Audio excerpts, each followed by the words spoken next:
this community reform activity before. President Trump had previously threatened Nigeria, alleging the government was failing to stop the persecution of Christians. Analysts and local residents say that while Christians have been targeted, most of the victims have been Muslims. I'm Jennifer King. This is AP News. Searchers have found the wreck of a luxury steamer lost in Lake Michigan more than 150 years ago. Shipwreck hunters find a luxury steamer that sank in Lake Michigan in October of 1872. Paul Ehorn led the team. You want to jump up and down. It's like solving a puzzle. The discovery of the Lac La Belle was made in Wisconsin waters in 2022, but not made public until now. We want to do a little more exploring of the below deck, and I'd like to do photogrammetry. We've been working on this, and that takes a lot of film, and it's a long way out. It's deep water. Ehorn says it's not necessarily finders keepers. Insurance companies or the state may claim the rights to the shipwreck, but for now, they still have to locate it the same way he did. I'm Julie Walker. And I'm Marcela Sanchez. This is 8:20 a.m. WCPT Willow Springs and streaming worldwide at WCPT820.com. We are Chicago's progressive talk, where facts matter. Now, your WCPT 820 weather update. From the Weatherology Weather Center, I'm meteorologist Jennifer Wojcicki.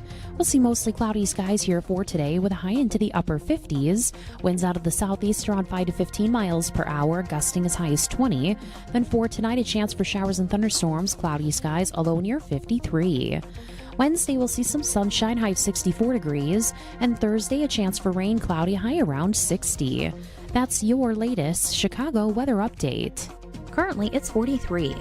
Raise the bar on performance and style in a brand new Porsche from the Porsche Exchange in Highland Park. Browse and test drive our extensive selection, like the 2026 Porsche Macan. Right now, lease the 2026 Macan for only $949 a month for 39 months. Discover performance like no other when you visit the Porsche Exchange in Highland Park or PorscheExchange.com. $8,519 due at signing for qualified buyers. Excludes tax, title, license, and doc fee. No security deposit required. Expires 3/2/26. This is WCPT 820, where facts matter. Welcome to Choose Views with Richard Chew. Get ready to dive into a world of insightful conversations and thought-provoking discussions. As progressives, our job is to have an all-inclusive, full-on assault with all of our players. A show that focuses on moving our political, social, economic, gender, and cultural conversation forward. And all of our players means all of our players. It's Choose Views. And now, here's your host, Richard Chew. Good Tuesday morning, progressives, and welcome to the February 17th, 2026 edition of Choose Views, 773-763-9278. Find my show on Facebook Live, TuneIn Radio, and YouTube. Email me at richard@WCPT820.com and follow me on X, Instagram, LinkedIn, Facebook, Blue Sky, Threads, Substack, and Spoutable. Catch all of our shows by subscribing to our WCPT podcast on Apple Podcasts, Spotify, and iHeartRadio. There you can get Choose Views, featured interviews, Joan Esposito, live, local, and progressive, the great Patty Vasquez, Driving It Home, and, of course, It's the Democracy Stupid with Edwin Eisendrath, Out Chicago, and our other great shows and interviews. Catch all of our great stuff over at heartlandsignal.com, so make your way over there to see all of the material that we put together. As I say every day, for a good reason. The strength of our digital news platform is just amazing. So make your way over there for my interviews with Governor Ghazala Hashmi, who is the Lieutenant Governor of Virginia, newly elected, to Dr. Roger Mitchell, who is the president of the National Medical Association. Joan's interview this past week and talking with Mark Wolf, former U.S. District Court judge. Great stuff. Make your way there. Spend some time there. Use it as a tool to share with the folks that you care about. And we appreciate your comments when you do go there. Leave us when you have an opportunity to share. Also, let us know that you shared. So if it sounds like I'm standing in a tunnel and talking to you, it's probably because I am, not literally, but we've got that seasonal, and I mentioned this yesterday when I was talking with Mike Nellis, got that seasonal allergy and sinus thing going on. So we will just push on through, but you guys will hear, you'll hear the tunnel version of Richard Chew this morning, and who knows for the next couple of days. But good to be back in the studio with you guys. Devin and Mike made it possible to do a little bit of a remote broadcast yesterday, but it was good to hang with Mike Nellis and certainly with Kate Lincoln Goldfinch, and talk with them about specific things that they're concerned about. Mike was Mike was very funny in describing the fact that he was on that one. He was on the bar fight show, which I hadn't heard of until Mike talked about. Well, he sent me some information about it. But in any event, on today's show, Jessica Hawk, who I've been looking forward to talking to, and the story around this is just one of those moments where I saw someone who posts some amazing stuff on social media, things that are important to who we are and what we say that we're about. And also, her name is Jessica Hawk, also known as Teacher Face. So she'll be with us, or My Teacher Face is her social media handle. She'll be with us in the 6:30 hour. Busy show. Representative Jake Auchincloss will be with us at 7 o'clock. And then at 7:15, Amanda Fitzpatrick, who's the Director of Communications for the North Carolina Dems, will be with us. And then at 7:30, Adam Klasfeld, writer and a journalist, will be with us this morning. So, rise up. This is, we've talked to Adam before. Looking forward to having all of our guests with us this morning. So, there you go. I'll be breathing through one side of my brain or one side of my head and hopefully, functioning for this morning's show. As many of you may have heard now, the news has come in that Reverend Jesse Jackson passed away earlier this morning. And I received my notification at about 4 o'clock this morning that he had passed. There obviously will be things said from across the globe about Reverend Jackson and the impact that he had on so many millions of people's lives through his amazing career. And I've got a lot to share, and I know that over the next day or two, or next number of days, depending, there'll be things I'll reference that are something that I either heard Reverend Jackson say or read about Reverend Jackson, or he actually said to me. I had the opportunity of meeting him when I was a freshman in college. He organized an event called the Push XL basketball games. They organized some of the top college basketball players would play against some of the top high school basketball players in the nation. And occasionally you'd see some pros that were there as well, in many cases, I should say. And they were held here in the Chicagoland area. Some of you who are old enough to remember may have attended a couple of those events. And those were always memorable to me in terms of him bringing together so many different people. And I met him when I was a youngster because of, my family's time in politics. But, I knew him from the moment that Dr. King was assassinated. And followed him for years. And he's one of Chicago's finest. He's originally from South Carolina. And,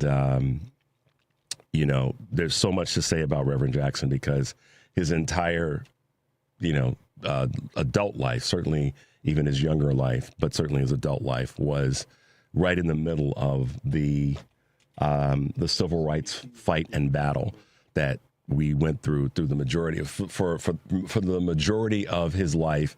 His life impacted people beyond just his family. I have stories of so many people that have met him over the years and shared things with me. So we want to send as much love and support to the family that has lost their father, their husband, their uncle, their brother, and the list goes on. but Reverend Jesse Jackson has passed away. I'm sure that there'll be a lot of people who will have so many things to say, but and when I say that, so many things to say, so many thoughts and memories about what he represented. And there's some database things that I hope I get this right, and I know I'll be pretty close. But one of the things that Reverend Jackson did that we know about Operation Push, Operation Breadbasket, all the things that he did were in terms of helping people of all communities. He was one of the first people to speak loudly about when we bring together all of our communities, that's where our power is. Those are not his exact words, but those are his sentiments. Were, we have to work together to win this fight. And one of the things that Reverend Jackson, in his run for presidency in 1984,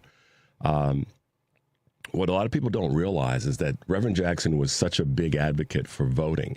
And we may be doing a segment with one of the state representatives regarding some new legislation about voting for for our youth. And Reverend Jackson's position was that registration to vote was the gateway to voting.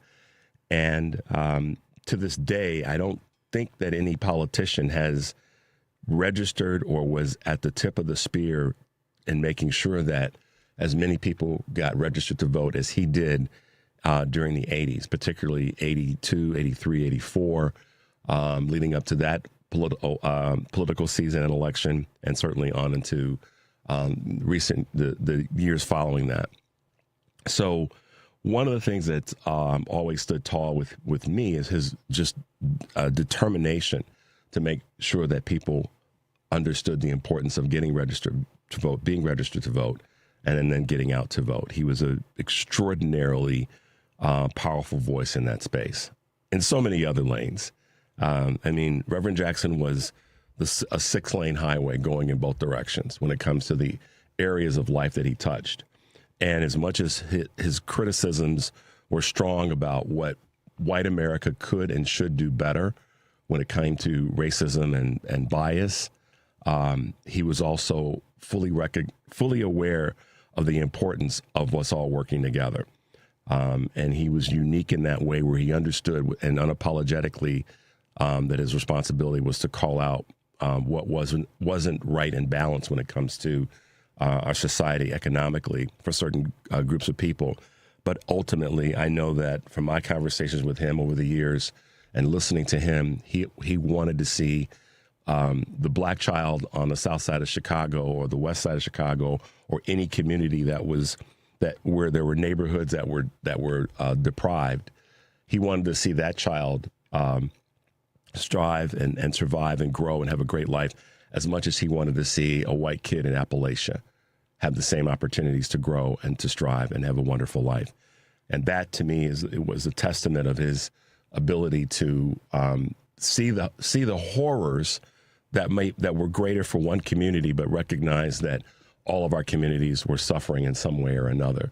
And if one person was suffering, then we all were suffering. And he embodied that in my experience with him. So, this is one of those leaders that I said to Devin, he lived a great life. 84 years of age is not a long time or a short time. It's just it's a period of time. But he lived a great life, and he used his time he used his time on earth to do great things for as many people as he possibly could. So my hat's off to Reverend Jesse Jackson. He will be missed by millions of people, and his impact has been strong. So let's take a quick break, Devin, and when we come back, we got a clip for everybody. The number is 773-763-9278.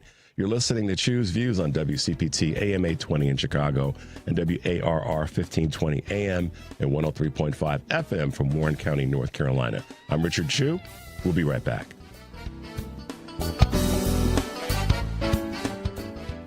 Hey guys, this is Tara Devlin for the Political Voices Network. This is America, right? We don't do kings here. No crowns, no thrones, no authoritarian cosplay. That's why we created the No Kings American Flag pin. For the low price of $20.26, that's 2026, we're keeping our eye on the prize here. This well-crafted enamel pin is the standard 1-inch American flag lapel pin, but this one features the patriotic No Kings symbol that defines our rallying cry. It's your quiet way of signaling to other patriots that you believe in democracy, and yeah, that still matters. You can grab yours now at store.politicalvoicesnetwork.com. That's store.politicalvoicesnetwork.com. The No Kings American Flag pin. Get it now at store.politicalvoicesnetwork.com. This is WCPT 820, where facts matter. Welcome back to Chew's Views with Richard Chew. All right, guys, welcome back to the show. Hey, it's Tuesday, February 17th, 2026. So let's hit them with a couple of Chew's Views news items this morning. Prices rise as companies feel the squeeze of tariffs on their payrolls. A levee is starting to crack, as the phrase goes. Companies that held the line during the holiday season are boosting prices, according to the Wall Street Journal. The result of tariffs, higher insurance costs, and growing payrolls. The hikes that usually come in January were particularly acute this year, with online prices rising at the highest rate in 12 years.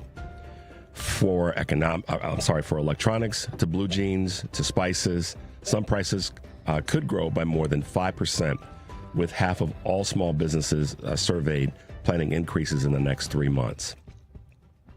How employees are training their own AI replacements. This is a crazy one. While many debate whether artificial intelligence will eliminate jobs, a more immediate concern is emerging. Texas A&M University professor Matt Call writes for the Wall Street Journal, says workers using company AI systems may be training their own replacements without realizing it. Enterprise platforms like Salesforce's Einstein don't just record employees' work, they capture their institutional knowledge. To change the power dynamic as companies race to implement enterprise AI. Call also suggests using personal tools like ChatGPT, defining AI policies up front, is harnessing a collective amount of power to establish certain boundaries in the utilization of AI. So that's a crazy one. We'll keep you guys posted on that. Gen Z is turning to stock as home ownership slips away. As home ownership becomes less attainable for young adults, many are turning to stock to build wealth, according to the Wall Street Journal. The portion of 25 to 39-year-olds contributing to investment accounts more than tripled between 2013 and 2023, according to data of JP Morgan Chase's Institute. The shift comes amid a housing affordability squeeze, with younger buyers' share of the market dropping to 44% in 2025 from 51% in 1999, according to Redfin.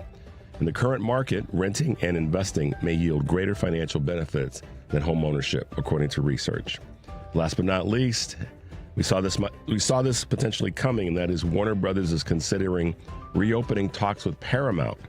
Warner Brothers Discovery is considering reopening negotiations with Paramount Skydance after receiving an amended offer to buy the company, according to Bloomberg. Paramount's latest proposal addresses previous concerns and includes covering a $2.8 billion fee owed to Netflix if Warner Brothers terminates the agreement. This is the first time the WBD board is weighing the potential for a better deal and could spur a second bidding war between Paramount and Netflix. Hang in there, Netflix. I personally, and also just in terms of the raw data, don't want to see Paramount gobble up yet another media source and entity. That is not good for us. I don't care what anybody says. And how they're going to pay for it. They're going to spend $2.8 billion to eliminate fees. Why don't they just put that in the pockets of the employees? I mean, novel idea. Rather than pay a fee to get what they want. And I get it. It's capitalism. I understand. But the shareholders at Paramount should have something to say about that. All right. Couple of Choose Views news items for this February 17th, 2026. let's grab a quick call, Devin. Let's go. And by the way, guys, if you have some comments or thoughts about your Reverend Jesse Jackson experience or story, give us a call. We'll try to squeeze you in today. Jim, good morning and welcome to the show. Hey, morning, Mr. Chu. How are you? I'm good. Good. What's going on? Good. I did have the opportunity to meet you and Patty and Joan a couple weeks ago at the Senate Candidate Forum. That was a really good event. And, Thank you. Yeah, and obviously, rest in peace, Jesse Jackson. I had the opportunity to meet the Reverend in 1994 in September, the last event ever held at the old Chicago Stadium. You were talking about the basketball events and so forth through the years. So that was the Scottie Pippen charity All-Star game. That was the last event ever held there, and that was when Michael Jordan made his first appearance after his retirement a year earlier and played in that game. And Jesse Jackson gave a talk during the event, and I had the opportunity to meet with him, and I did vote for him in the 1988 Democratic primary, and he was like you were saying, he was definitely one of a kind and a good champion and a fighter for fairness and justice, and just rest in peace. I just wanted to share that. Yeah, Jim, it's a great observation. Yeah, he definitely. As I said earlier, he fought for those who were on the other side. I won't say the wrong side, but on the other side of what our country says it supposedly stands for and represents. And I think that we're going to hear a lot of people that will share their thoughts in that way about Reverend Jackson, because he did fight for those who may not be able to fight for themselves, and he used his voice, his education, he used his heart, and candidly, he used his physical stature to get into places that a lot of people probably could not get into. And I don't mean that literally, but figuratively. I mean that literally. He was a fighter. He truly was. He was someone that stood up for other people, and like all of us, we fall short of perfection in that pursuit. But he fought very hard in that space for so many people that may not ever know him or ever get a chance to meet him, obviously, or see him speak publicly. But that is one of the things that I will always remember about Reverend Jackson.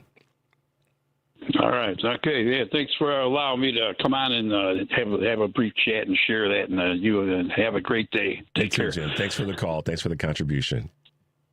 All right. All right. Have a good one. Bye now. Yeah, I think that's going to be one of the common sentiments regarding Reverend Jackson, is he fought for people that may never have met him or have seen him speak publicly, but that's one of the things that was clearly there.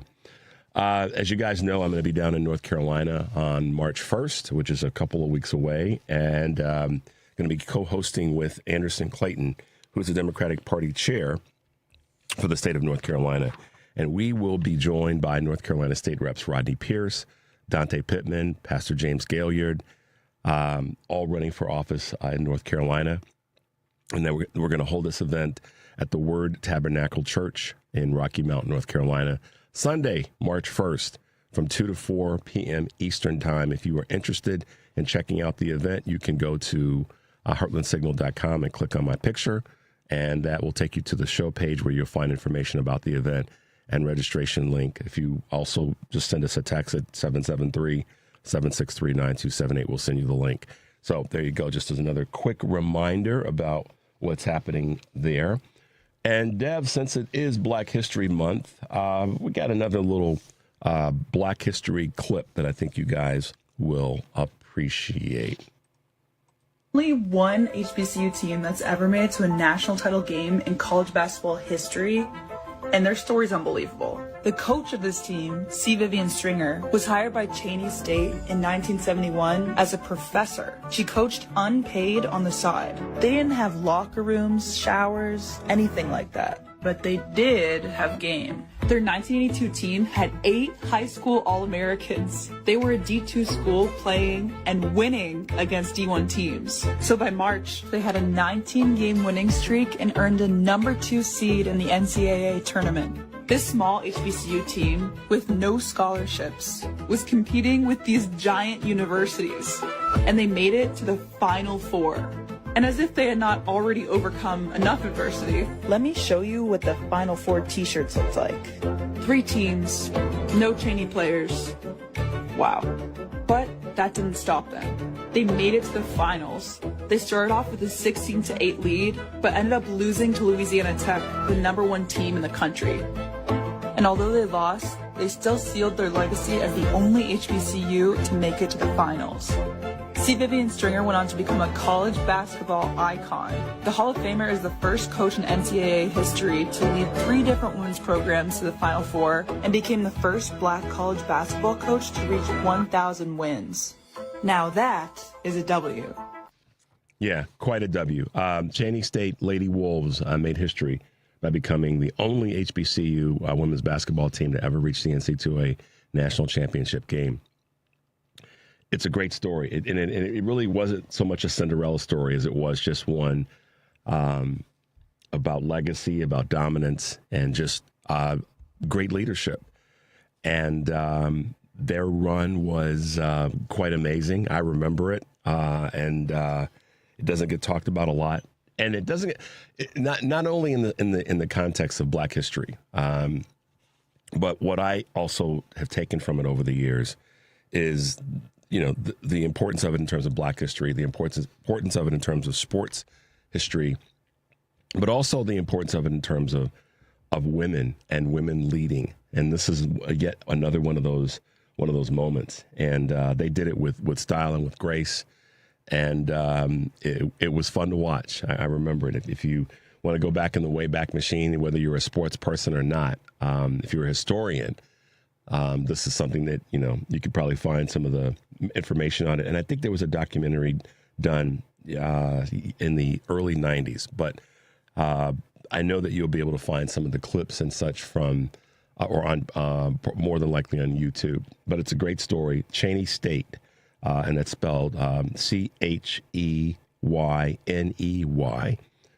State. And it's the Lady Wolves basketball team. Great moment in Black history, great moment in American history, but also in basketball and women's history. So check that out if you guys get a chance. All right, we're coming to the bottom of the hour, so we will go ahead and take a quick break. The number, of course, is 773-763-9278. You're listening to Choose Views on WCPT, AM 820 in Chicago, and WARR 1520 AM and 103.5 FM from Warren County, North Carolina. I'm Richard Chu. We'll be right back. This is a WCPT Veteran Minute. In the midst of World War II, a group of Native American soldiers known as the Code Talkers became silent heroes. The U.S. military faced challenge of secure communications on the battlefield, and these men, primarily from the Navajo tribe, were enlisted to develop an unbreakable code. Using their native language, which had no written alphabet, they transmitted vital messages that were indecipherable to enemy forces. The code proved to be an essential asset, particularly in the Pacific Theater, where it helped the Allies win crucial battles. The Code Talkers' courage and ingenuity saved countless lives and turned the tide of the war. Yet, their contributions remained largely unknown until decades later. The legacy of the Code Talkers stands as a testament to the strength, resilience, and invaluable service of Native Americans during one of America's most devastating conflicts. This has been a WCPT Veteran Minute.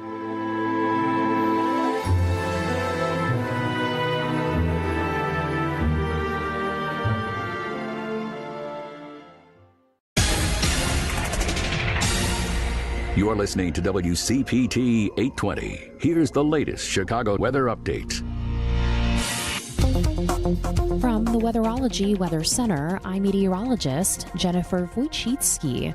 We'll see mostly cloudy skies here for today with a high into the upper 50s. Winds out of the southeast around 5 to 15 miles per hour, gusting as high as 20. Then for tonight, a chance for showers and thunderstorms, cloudy skies, although near 53. Wednesday, we'll see some sunshine, high of 64 degrees. And Thursday, a chance for rain, cloudy, high around 60. That's your latest Chicago weather update. Currently, it's 42. You're listening to WCPT 820 because facts matter. Richard Chu's got his eyes on the truth. And you're right where you need to be. This is Chu's Views. Hey, guys, welcome back to the show. Yes, I'm working through that awful sinusy, blocky thing that you are hearing this morning. I'm getting some fun comments from people like, oh my goodness. But here we are doing our thing. One of the coolest things about, this show is that, I'll be just kind of checking out things on social media. I'll be looking at information and someone will post something that's just, it stops me in my tracks and I'll go, oh, that's a really interesting concept.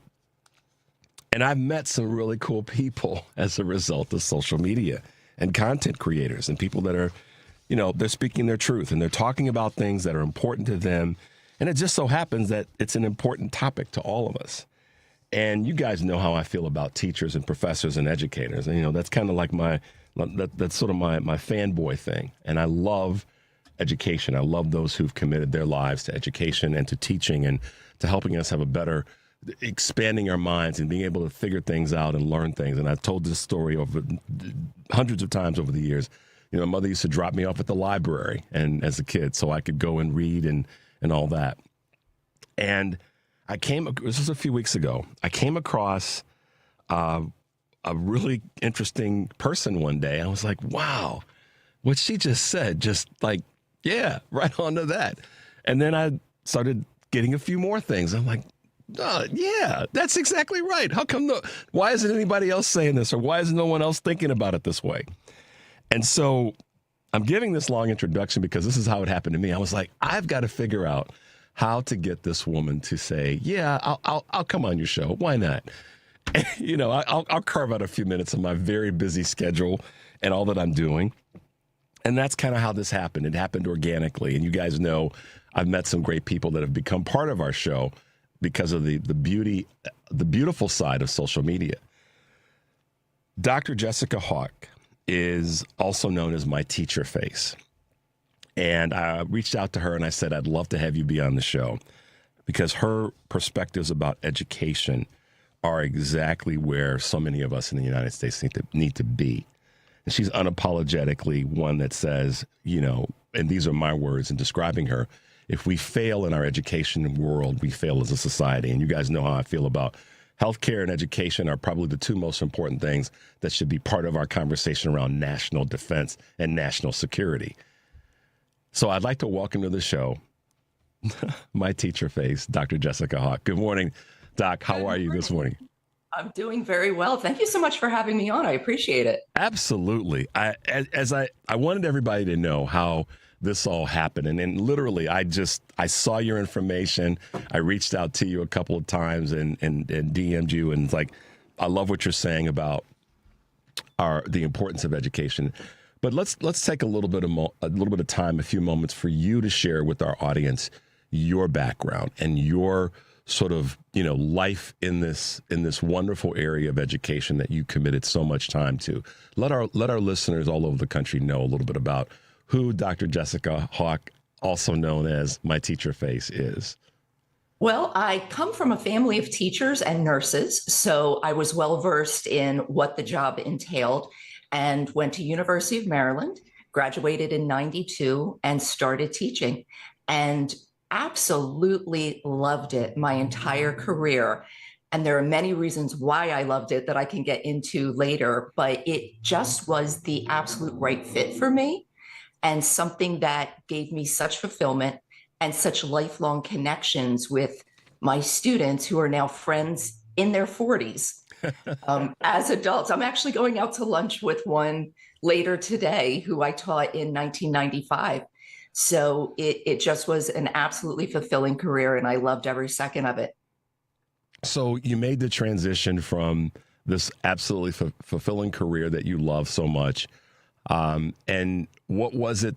I guess I'll ask the questions kind of from two perspectives. What was it that said to you, okay, now it's time to move on? But in moving on, what was it that took you to doing what you're doing now? So I started in New Jersey, and in New Jersey, if you have 25 years and reach age 55, you can retire. So when I turned 55 2 years ago, I said, listen, I love what I'm doing so much, but I have seen such drastic changes in education in the 32 years that I've done it. I want to go before I don't love it, I want to go before they want me to leave. Because I had seen too many teachers who had stayed on well past the time that they maybe should have. And because I had social media as something else that I could do, I easily transitioned from my teaching into full-time content creation. So the educational systems of so many of our cities, public education specifically, has been taking hits. We've been taking body blows for years. Let's just be honest. We can go back to, frankly, the Reagan administration in terms of, our respective adult lives. And I remember when I came out of undergrad, I could see then that we were already losing the fight, Dr. Hawk, in this space. And I said, the conversation was around how much computers were going to change the lives of working Americans and how much computers were going to make the workday so much easier for people. And what I remember saying to folks then, and this was in 84, 85, say, yeah, that's possible, but if we aren't spending time, resources, companies, and certainly our state and federal governments weren't spending resources and investing in the education of in our educational systems, public-wise, as well as training employees, then we were going to miss the boat. That was 40 years ago. And so now I look at that and ask myself, why weren't people listening? Not just to me. There were others that were saying it, but it really stuck out to me that we certainly haven't won that fight. What are your thoughts about that very long question?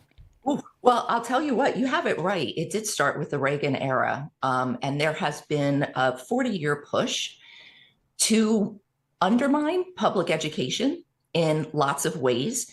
And the computer era was sold to us as this panacea for everything that students would need in their school life and beyond. But what a lot of people didn't factor in was the fact that if students are growing up with tablets and computers and electronics, they are not honing the skills that are necessary to use those things well. So I saw a steep decline in my students' attention spans, vocabulary, and interest in reading or doing anything for a sustained amount of time around 2015 or 2016. And that was 10 years after Snapchat came out. And I'd say about 5 years after we had a one-to-one initiative at my district where every student got a Chromebook. And once I started to notice that decline, I pumped the brakes on using technology in my classroom. And I said, I will use it judiciously. I will use it when we need to do a certain activity online or when I can show them how to vet sources when they look for things on Google and not just take the first 1, 2, or 3, which are sometimes sponsored. So the biggest gap I'm seeing is that a lot of places took the technology, ran with it, but didn't realize the long-term effects and didn't realize the basis that was needed to use the electronics in a way that was beneficial and not a crutch. Yeah, and that's the the question that I get asked oftentimes. People will said this to me for years. Certainly since devices have become so popular, is why I still buy regular books, printed books, because I like them. I like the feel of them. I like going through them, and I still every now and again will just take an afternoon and go hang out at one of our libraries. We have a great library system here in Chicago. And go hang out at the library because I love the books. Maybe I love the smell. Maybe I love the historical perspective. All that's true. But the one thing I can certainly say I love about it is the work that you put in to find the information when you're literally going through, volumes and volumes of books. And it is a change of, it is a different skill set or application set that's used versus touching a screen. And they both, to your point, have their place. It's just that I think that we have not maybe invested in understanding how to integrate the two together. And are you seeing that there's any light at the end of the tunnel that we're going to maybe not pivot but slow that down a little bit so that we can recapture some of that historical skill set? I do, especially with so many states instituting statewide cell phone bans for school days. And that was a huge distraction. And it was something that came to the teachers where we were the ones on the front line. And kids would argue. And sometimes administration was not supportive. And sometimes parents were stronger than administration. Mm-hmm. So now that there are statewide bans, teachers can say, hey, it is a state law. So you do have to have your phone away. But as far as the technology goes, I was a huge proponent of any time I could print out what my students needed to read, I did it and I made copies. And it took me a lot of time. But that physical annotation, highlighting, becoming the detective of the text, and it's like you said, holding a book is so much different than scrolling on a screen. And I have old eyes at this point, so I don't like to read on screens anyway. So I love to hold a book. I do love the smell of the book. I love the feel of the book. So for my kids, I would photocopy the passages we were reading, and I would say to them, as I'm reading, and I would read to them so they could hear the pronunciation, so they could understand the cadence of what was being done. And I would say, look for the symbolism in paragraph 1. Look for the imagery in this paragraph. I want you to tell me about the character development.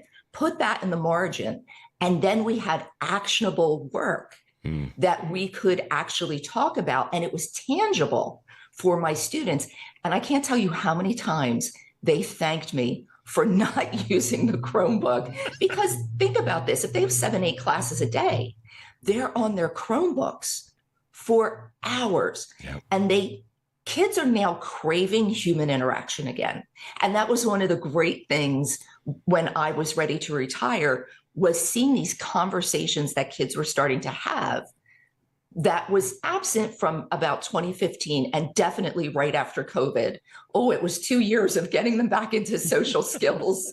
That's for sure. I had to teach eye contact, no lie.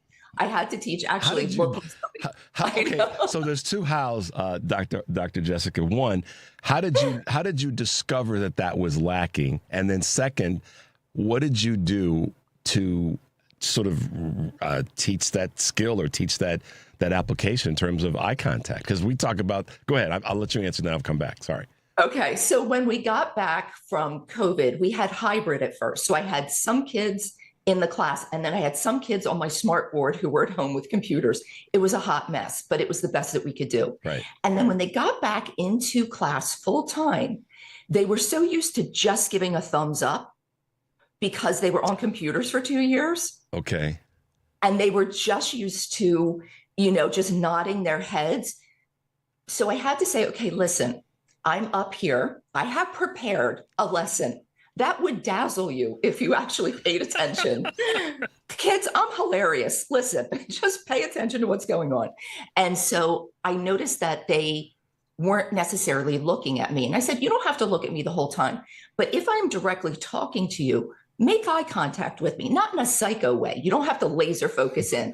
But when you are having a conversation with the person, I also taught them handshakes. I also taught, because they were handing dead fish. When I said you can't shake somebody's hand and it's a dead fish. I also talked about when you're having a conversation, make sure you have a follow-up question. And so I saw the difference starting to happen in 2023, 2024. Wow.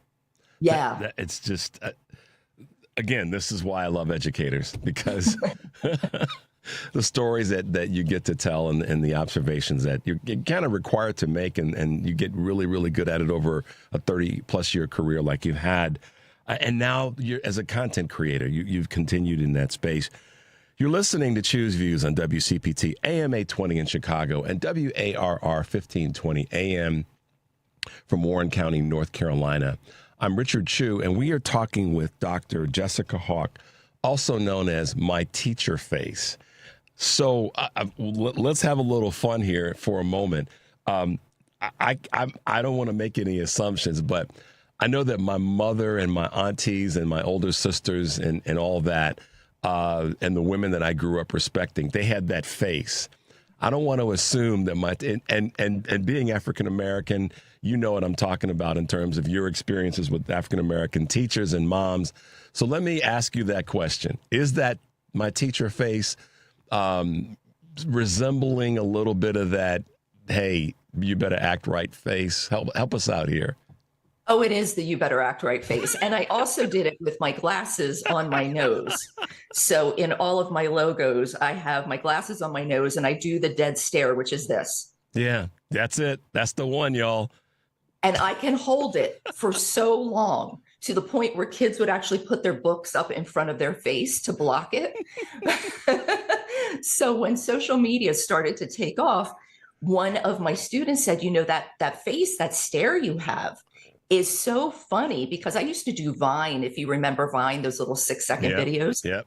And I said, well, that's just my teacher face, the face and I said, oh my goodness, that's what I'm going to call myself, my teacher face. That's fantastic. I had a feeling that that might be it, but I wanted to ask you the question that way. Dr. Jessica, I mean, our educational system has so many pieces to it that we all are fighting, but particularly those of us who were part of public education systems, wherever in the country. We're all fighting right now. We have been fighting for a long time. You internally, as a teacher, as an educator, for a long time. And then those of us on the outside, if you will, that love education, particularly public school education. We've been fighting this fight for a long time, and it just got worse. And I'm not asking you to be partisan in any way, shape, or form when it comes to your politics or your observations. But our federal administration, under the current leadership that we have, seems to not give a darn about education, about history, and the importance of strengthening our nation from that perspective.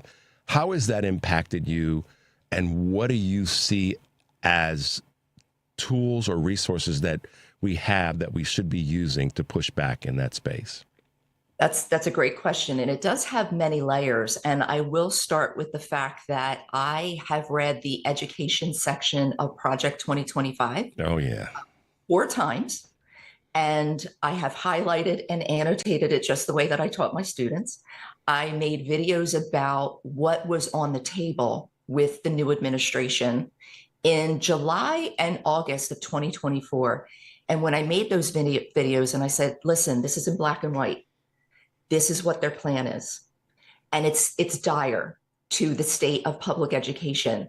And I was called a fearmonger. I was called hysterical. People told me that I was exaggerating. I would give page numbers. But a lot of the things that we are seeing right now were clearly laid out in Project 2025, and they're happening. And part of that is decimating the Department of Education. And the narrative that was pushed was that we need to put education back in the states. Mm-hmm. But what a lot of people don't realize is that education is in the states. Yep. The federal government funds maybe about 10%, and they have nothing to do with what happens at the state level as far as teacher credentials, accrediting schools, graduation requirements, state testing requirements. All of that has always been in the states. But once that narrative was pushed out, right, you can't get the genie back in the bottle. You can't unring a bell. And so all we've been doing is playing defense to say, no, that's not accurate. And it's an uphill battle. Yeah, it is. And I've been advocating for a version of this and applications in different venues, is that I really want to see our, and just calling it as it is, our blue state leaders, our more progressive liberal democratic leaders in states, explain it that way when it comes to education, explain it that way when it comes to healthcare, explain it that way when it comes to social services, but do it collectively. Hold that. Oh, see, I touched a nerve with you.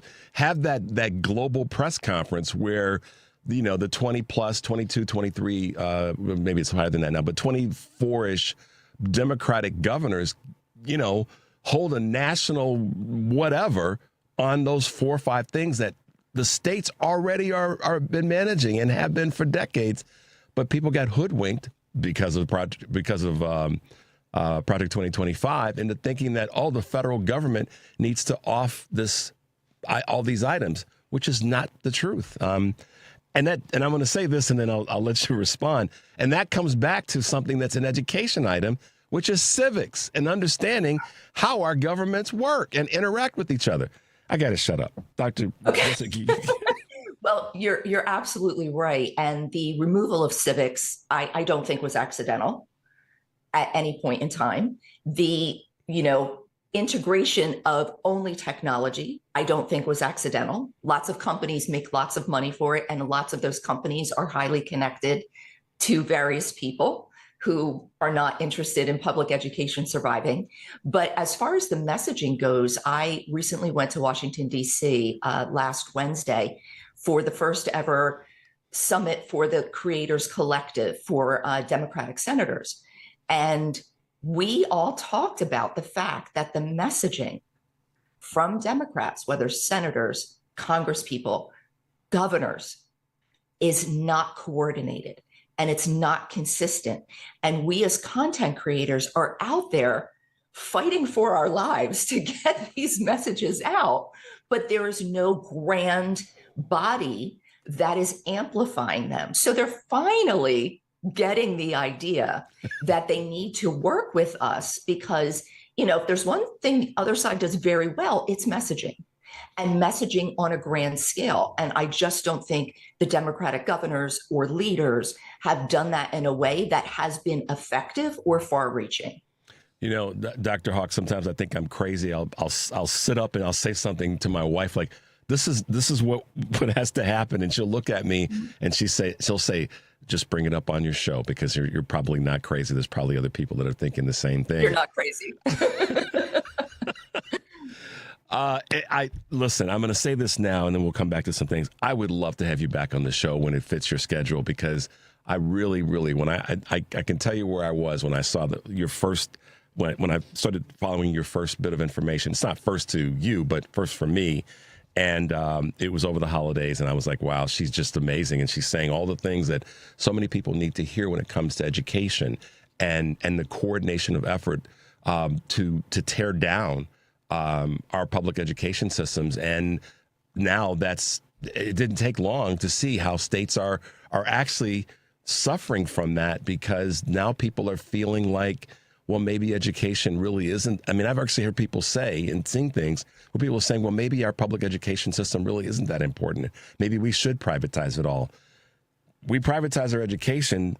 That's going to be a huge failure for so many people in this country, and not just from the educational standpoint, but economically because of the numbers of teachers that are employed in the public education space. Talk a little bit about that. Okay, so that could be a whole half hour on itself. But I'll just basically touch on the voucher programs that have been instituted in many states.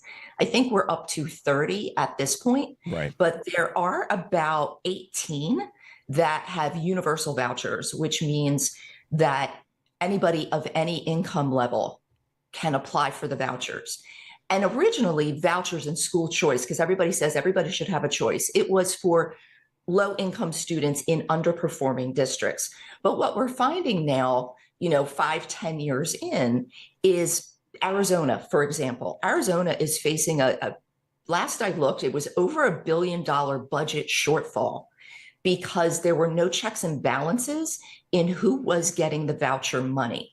ProPublica, 2 or 3 years ago, had a great article about exactly what happened and how families who were already having their kids go to private schools were using those vouchers as a coupon. Yep.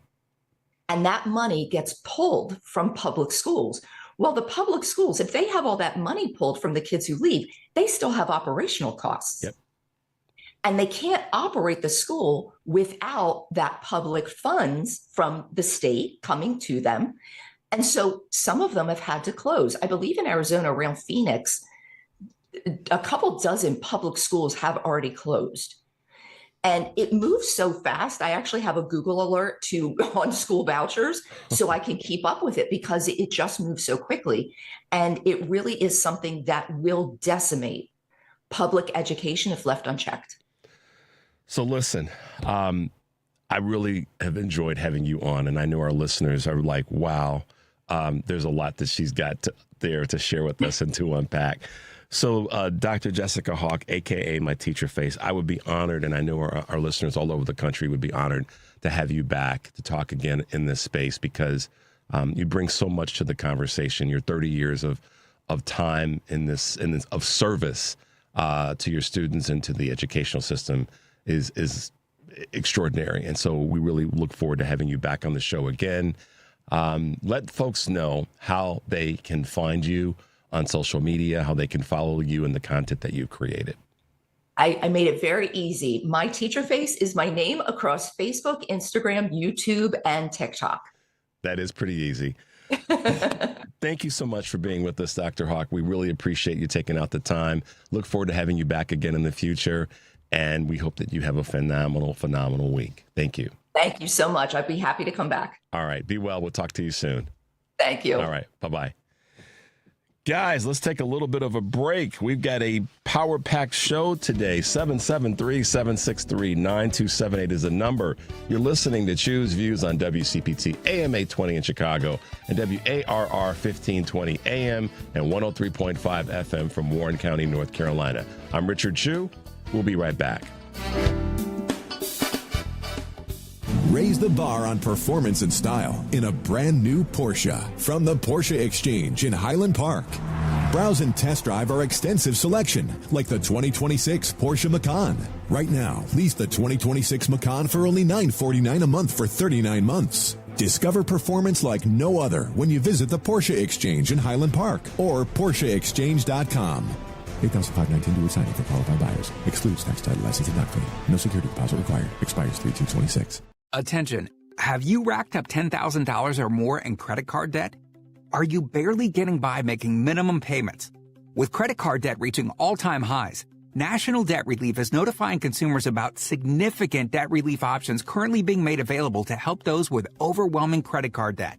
These options may reduce a large portion of credit card debt for those who qualify. You don't need to declare bankruptcy or take out a consolidation loan, and you may only have to pay back a fraction of what you owe, even if you have bad credit. National Debt Relief has already reduced the credit card debt for more than 550,000 consumers. So don't wait. If you owe $10, $20, or even $100,000 in credit card debt, you can now take advantage of this financial debt relief as the cost of living continues to skyrocket. To check what debt reduction you may qualify for, call 800-690-6464. That's 800-690-6464. Again, that's 800-690-6464. This is WCPT telling you how you can shop blue. The owners of Ben & Jerry's Ice Cream, Magnum Ice Cream Company, is currently silencing them. Now, why would they silence Ben & Jerry's? Oh yeah, that's right, because they were speaking negatively about the Trump administration and even prevented the company from releasing a flavor titled Peace in Gaza. Ben Cohen, the co-founder of Ben & Jerry's, has started a hashtag Free Ben & Jerry's to get their rights to speech back. Magnum Ice Cream Company owns several brands. So instead of talking about the brands that they own, let's talk about some ice cream companies that they don't own that are all for free speech. Johnny Pops, Dove Ice Cream, Tillamook, Häagen-Dazs. And for those of you who prefer frozen yogurt, Stonyfield. And if you still want to give Ben & Jerry's a chance, that's up to you. But make sure you only buy Ben & Jerry's and none of the other brands owned by Magnum Ice Cream Company. So maybe, just maybe, then they'll realize that people like their ice cream without a side of fascism. This has been WCPT telling you how you can shop blue. Amazon Business empowers leaders with smart business buying tools, leaving time to focus on strategy and growth. Free up your teams and focus on your future at AmazonBusiness.com. NBC News Radio, I'm Michael Kastner. Civil rights leader and former presidential candidate Jesse Jackson has died. More from Rory O'Neill. His family announced the death overnight, saying Jesse Jackson passed away peacefully, surrounded by loved ones. In a statement, they remembered Jackson as an icon whose, quote, unwavering belief in justice, equality, and love uplifted millions. It goes on to say, we ask you to honor his memory by continuing the fight for the values he lived by. An ordained Baptist minister who marched with Dr. Martin Luther King, Jesse Jackson died at age 84 after a long illness. Most Department of Homeland Security employees still have to work, even though they aren't being paid. Congress withheld funding over concerns about reforms to immigration enforcement, causing a partial government shutdown Saturday. The shutdown primarily affects TSA, FEMA, the Cybersecurity and Infrastructure Agency, the U.S. Secret Service, and the U.S. Coast Guard. Iran is actively pursuing a nuclear agreement with the U.S. Iran and the U.S. are scheduled to hold nuclear talks in Geneva today, which President Trump spoke about on Air Force One. But typically, Iran's a very tough negotiator. They're good negotiators, or bad negotiators. I would say they're bad negotiators because we could have had a deal instead of sending the B-2s in to knock out their nuclear potential. Meanwhile, the Pentagon has deployed a second aircraft carrier to the region as the White House weighs military options if talks are unsuccessful. Iran's state-run Fars news agency quoted a foreign ministry official as saying that common interests included in the negotiations are in the oil and gas fields, mining investments, and aircraft purchases. It's Mardi Gras, and celebrations will peak today in New Orleans. Security has been tight in the Big Easy, on par with the Super Bowl leading up to today, Fat Tuesday. Michael Kastner, NBC News Radio. This is 820 AM, WCPT Willow Springs, and streaming worldwide at WCPT820.com. We are Chicago's progressive talk, where facts matter. Now, your WCPT 820 weather update. From the Weatherology Weather Center, I'm meteorologist Jennifer Wojcicki. We'll see mostly cloudy skies here for today with a high into the upper 50s. Winds out of the southeast around 5 to 15 miles per hour, gusting as high as 20. Then for tonight, a chance for showers and thunderstorms, cloudy skies, although near 53. Wednesday, we'll see some sunshine, high of 64 degrees. And Thursday, a chance for rain, cloudy, high around 60. That's your latest Chicago weather update. Currently, it's 43. Do you hear that? Asthma triggers are everywhere, from dust mites, pet dander, and pollen, to smog and smoke. An asthma attack can strike anywhere, anytime. Be prepared with quick-acting Primatene Mist. Clinically proven to open airways quickly. It's the #1 FDA-approved asthma inhaler available over the counter. Primatene Mist. Breathe easy again. Use as directed. Sponsored by Armstrong Pharmaceuticals. Alexa, play WCPT. WCPT from TuneIn. Welcome to Choose Views with Richard Chew. Get ready to dive into a world of insightful conversations and thought-provoking discussions. As progressives, our job is to have an all-inclusive, full-on assault with all of our players. A show that focuses on moving our political, social, economic, gender, and cultural conversation forward. And all of our players means all of our players. It's Choose Views. And now, here's your host, Richard Chew. Hey, guys, welcome back to the show. Thanks for being with us this morning as I am running around as Snotty Pippin, dealing with a little bit of, allergy and sinusy stuff. But thanks to Dr. Jessica Hawk for hanging out with us. She's great. You should follow her. My Teacher Face, very easy to check her out and to follow her. Our leadership right now is under attack. Our country's under attack, but we've got fighters. And it's kind of hard to not be a fighter if you're a former Marine. I guess you're always a Marine. As the phrase goes. But with us this morning from the great state of Massachusetts, 4th Congressional District, is Congressman Jake Auchincloss. Welcome to the show, sir. How are you this morning? Good morning. I am well. Appreciate you having me on. Absolutely. Absolutely. Well, I know that we've got a tight time schedule this morning with your busy schedule and all that, but you have been one of those Congress leaders that is just constantly fighting and pushing back at this administration and what it's been doing to negatively impact so many of our citizens there in the state of Massachusetts, but certainly throughout the country, particularly when it comes to things like our Food and Drug Administration, our vaccines, our health care. I just had a guest on earlier when we were talking about the importance of education right now in the country and how our educational systems are being attacked. You've been one that says that, we've got to pay attention to, to our health care. We've got to pay attention to our food delivery systems. Take a moment, if you could, and talk a little bit about that. Talk about why that's been so important to you in this recent term. Absolutely. So I'm on the Committee of Jurisdiction for Health and Human Services run by RFK Jr. And RFK Jr. came in claiming that everybody except for him was corrupt and he was going to heal America. Well, let me tell you what's happened since then. A crew of anti-vax zealots, biohackers, and wellness grifters have descended upon HHS and the FDA, the Food and Drug Administration in particular. We now have measles breaking out across the country. Children are dying of a preventable disease. We have AI slop replacing scientific review at the agencies, including just last week when a political hack at the FDA overruled the agency's top vaccine scientists to reject an mRNA vaccine. We may all remember the mRNA vaccine from, 5 years ago when it saved the world from a pandemic. And, of course, given this administration's track record, they're hooking up the rich, too. The wealthy now get tax breaks for buying specialized kitty litter and personalized bidets, because that's really the wellness threat that this country faces.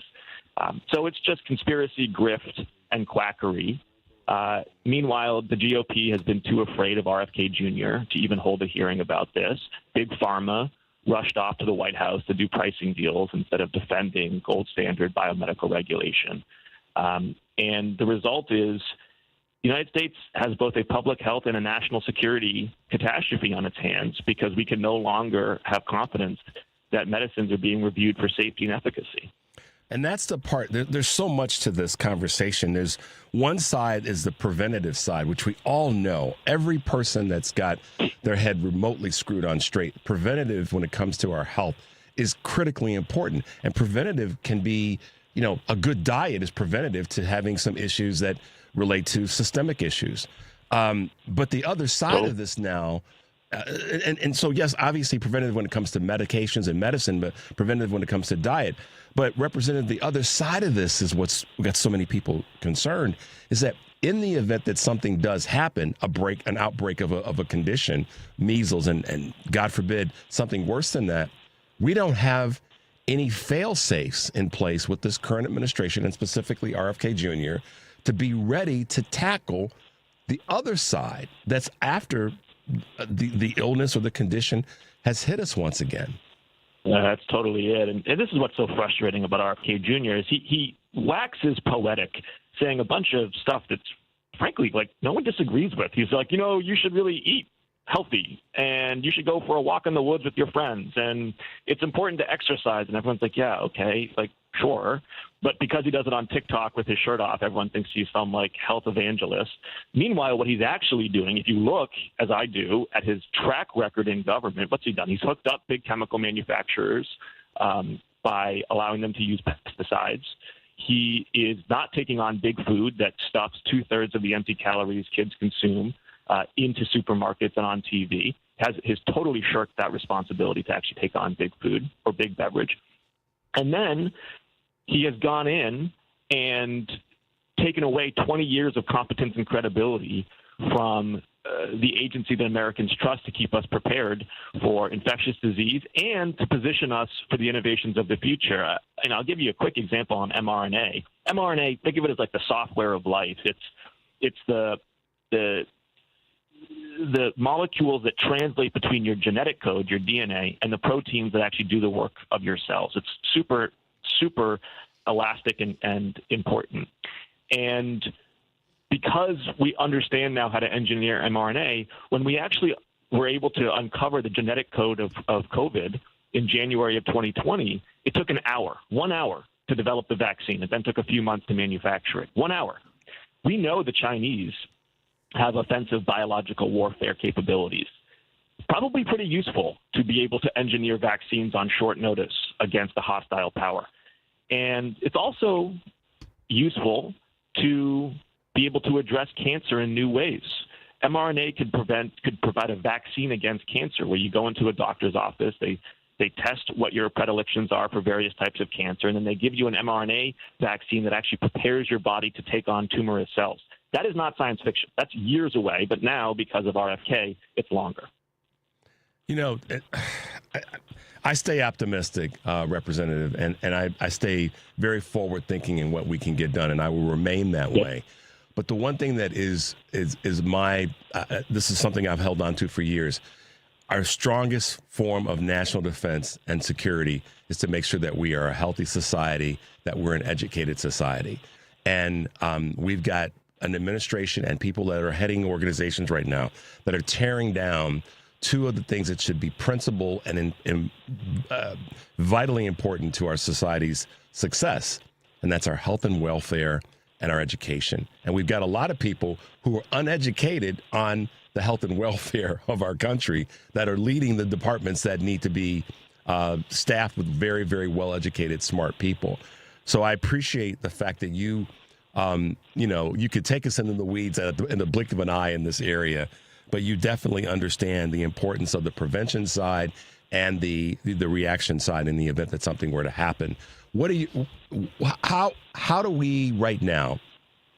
Are we stuck in a situation where, as a congressman, we've got to wait to the midterms to win back the House and potentially the Senate before we can actually make changes with not the leadership, but with the administration and the leadership or folks that are part of his cabinet? Are we? No. Okay. Can't wait. Taking back the House in the midterms will certainly help. And believe me, if Democrats have the chairmanships of the committees of jurisdiction, we're going to peel the bark off of these scoundrels. I mean, trust me, it'll happen. But we can't wait till then. We can have an effect even in the minority. So last year, for example, I spent all of 2025 going after a couple of the henchmen around RFK Jr. for their corruption. They were owning companies on the side while they were regulating those companies, just garden variety corruption. And we actually had some success. We got them to divest their shares, and we got a little bit of accountability. So we cannot adopt this posture of learned helplessness. We got to fight in the minority. And the next thing that we have to do, the absolute call to action for all your listeners, is we need a hearing on the Committee of Energy and Commerce with the FDA commissioner and with RFK Jr. Please call your member of Congress and say, now, I am watching measles break out in this country. I am seeing political hacks overrule career scientists and Health and Human Services. I am seeing officials hook up their private companies at the expense of the U.S. taxpayer. I want a hearing with these officials. We can do that right now, and it can lead to action. Who calls for that hearing? How does that get done? How can my show help make sure that we get those calls out there? What give us a little bit more that we can lock our teeth into there. Every individual listening, just call their member of Congress's office and ask for a hearing with the FDA commissioner. That's the ask. I want a hearing with the FDA commissioner. People may think that calling a member of Congress's office, it's like I'm shouting into the void. It's not true. Every single week, I sit down with my chief of staff and I talk about what kind of calls, what kind of letters we've gotten as an office, particularly from my own constituents. I care what my constituents are saying. Any good politician does. And when members hear from their own constituents with a specific ask, then it becomes a lot easier for them to buck their own leadership because they can point to their district. So I want these GOP members of Congress to be able to say to the chair of Energy and Commerce, to the speaker, hey, I'm hearing it from my constituents. I want a hearing. That is a very actionable thing that we can do right now. So in addition to just calling, so obviously we're here in Chicago, but we have listeners all over the country. So if a person is in a red district, they're a blue voter, should they be calling in other words, should the 218 or roughly Congress people on the right be getting calls from the constituencies on the left as well as calling their own congressperson? Do you see what I'm saying? I do, yes. It's always best to call your own member of Congress. Members of Congress, not surprisingly, care most what their own voters and own constituents think. So whether you're represented by a Democrat or a Republican, call your own member of Congress and ask for a hearing with the FDA commissioner. Got it. I know that you've got to go in short time this morning, Representative. We so appreciate you being with us this morning. Love to have you back again. We love your energy. We love your passion. And as I started off by saying, you are one of those fighters that's unapologetic about where you stand. Real quickly, how can folks follow you? How can they can learn from what you're doing right now in Congress? Twitter at Jake Auk, and then a Substack as well. My Substack is called Simple But Not Easy. Simple But Not Easy Substack. I write every week with big ideas for Democrats going forward. Fantastic. Thank you so much for being with us, Representative. Have a great day today. Thanks for your leadership, and we look forward to having you back in the near future. Good morning. All right. Bye now. All right, guys, quick, tiny break. When we come back, we're going to keep the train moving forward. 773-763-9278 is the number. You're listening to Choose Views on WCPT AM 820 in Chicago and WARR 1520 AM and 103.5 FM from Warren County, North Carolina. I'm Richard Chu. We'll be right back. Hey guys, this is Tara Devlin for the Political Voices Network. This is America, right? We don't do kings here. No crowns, no thrones, no authoritarian cosplay. That's why we created the No Kings American Flag pin. For the low price of $20.26, that's 2026, we're keeping our eye on the prize here. This well-crafted enamel pin is the standard 1-inch American flag lapel pin, but this one features the patriotic No Kings symbol that defines our rallying cry. It's your quiet way of signaling to other patriots that you believe in democracy, and yeah, that still matters. You can grab yours now at store.politicalvoicesnetwork.com. That's store.politicalvoicesnetwork.com. The No Kings American Flag pin. Get it now at store.politicalvoicesnetwork.com. Chicago's Progressive Talk, WCPT 820, where facts matter. He's not here to yell. He's here to inform and maybe stir the pot. This is Choose Views with Richard Chu. All right, guys, welcome back to the show, 773-763-9278. It was great having Representative Congressman Jake Auchincloss from Massachusetts' 4th Congressional District with us. Follow him on social media. He is one of those fighters that we've been talking about that we need. On a federal level, as I always talk about, guys, the importance of our state representatives and our state officials. They are right now the new foundation for what we've got to get done when it comes to our state legislatures, houses and senates, governors, AGs, secretaries of state. And in North Carolina, we've got some powerful voices, guys. One of them is the director of communications for North Carolina's Democratic Party.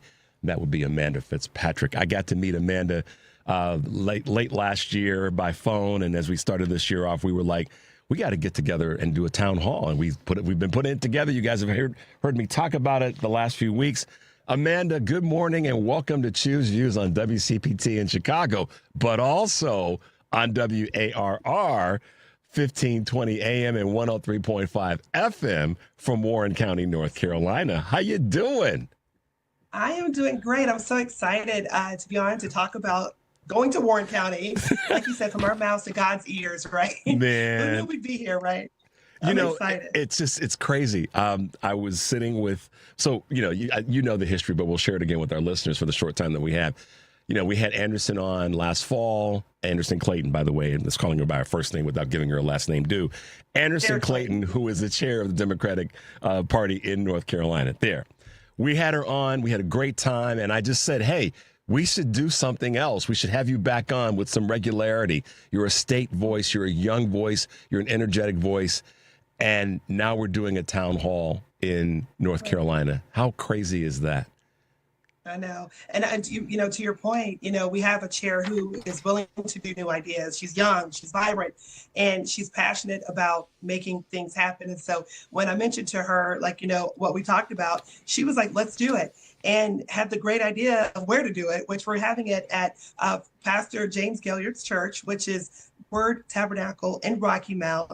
It's a mega church in Rocky Mount, and great place to have it because people in the community are going to be able to come into those church doors, sit down and listen to their legislators. They're going to get a chance to ask questions. They're going to get a chance to be seen and heard. And I think that that's what a lot of Republicans are not doing, which is sitting there with their constituents and talking to them. And so I'm excited to see, we're going to have Representative Dante Pittman. We're going to have Representative Rodney Pierce, and of course, James Gilliard, who's running for Senate. So I am excited. And we're doing it just before the primary. This is a chance to get people energized before we go to vote. You probably remember Souls to the Polls and the barbershops and the salons and, all the stuff we used to do, growing up and things that we saw happen. So I think the idea for us to bring people to the pews, to the table, so to speak, and give them a chance to talk to Chair Clayton, talk to you. Thank you for coming. It's going to be a big deal. Well, Amanda, I'm honored. One of our executive producers here, Andy Miles, who you've met and been interacting with, has been another one of the great catalysts in helping put this together. Andy's a beast when it comes to wearing many hats, and we were blessed a week ago Friday to do the state Senate forum for our U.S. Senate seat, because Dick Durbin is stepping down. And our lieutenant governor is running. Juliana Stratton's running for the seat. Congressman Roger Krishnamurthy and Congresswoman Robin Kelly are the three leading Democrats. There's other folks that are running, so I don't want to discount other people that are running, but they're the leading candidates right now. And we had an opportunity to do a wonderful forum/debate here at one of the union halls, and it was great. So we've got so many wonderful people here, Andy and our other leadership, that have been able to help us put together some great events. And I'm so thrilled to be able to come down to North Carolina to hang out with you guys and do a broadcast from down there. The folks in the state deserve it. Mecklenburg County cannot be the only real stronghold that is blue. That state, North Carolina, we were there. My wife and I were there for Christmas with some family in Charlotte, and we were both saying that this state has got to be that one that stays consistently purple moving toward blue. And I think it's this kind of state representation, but certainly the federal opportunities with former Governor Roy Cooper running for U.S. Senate. These are all, Congresswoman Foushee. There are some strong, powerful voices down there. Right. And speaking of Valley Foushee, I'll do a quick plug for our listeners in North Carolina. We're going to have a Black History Month celebration. Chuck Layton again was like, let's do a Black History celebration Thursday. Let's represent and honor G.K. Butterfield, who probably know Congressman Butterfield, decades of service, and Valley Foushee, our Congresswoman. So we're going to honor them this Thursday at a Black History event at 6:00 at Goodwin House in Raleigh. So if anyone's listening, you're invited to that. And to your point, we think about just learning the news today about Jesse Jackson's passing. Yeah. And I remember founding the NAACP chapter when I was in college at Kennesaw State, where there wasn't a lot of Black students.